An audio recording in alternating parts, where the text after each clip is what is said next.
here is my evidence. My first row of students is my typically high-level students. You can see Brianna started off with a 2 on this, and then she climbed to a 4. So this is the first assessment. This is the second assessment on all of these. Brody went from a 1 to a 4, and also Gabriel went from a 1 to a 4. With these kids, all I had them do is watch the video that I created that contained the rules. And they watched it a couple times and paused and went through and fixed anything that needed to be fixed. Logan is kind of a mid-range student, as all these middle kids here are.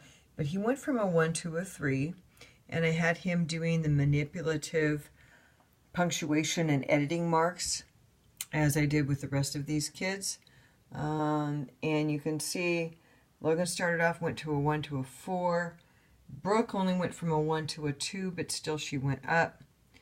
And then Jazzy L, she actually went down here from a 4 to a 3, but I'm still not worried because this was a harder task to do, the second one, because the kids had to do commas in a series, and it was very difficult.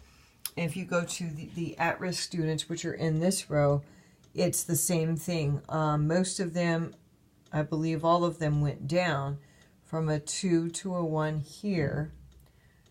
But I think the goal is just to keep doing what I'm doing, letting them manipulate these editing marks on sentence strips. Jaden went from a 3 to a 2, 3 plus to a 2. He's still not at a 1, which prior to all of this happening, he was always at a 1. And yes, he went from a 1 to 2. And so these students didn't really advance, but my middle section and my high section students did advance, and the rest remained the same or were absent. In this particular case, 3 students were absent last week.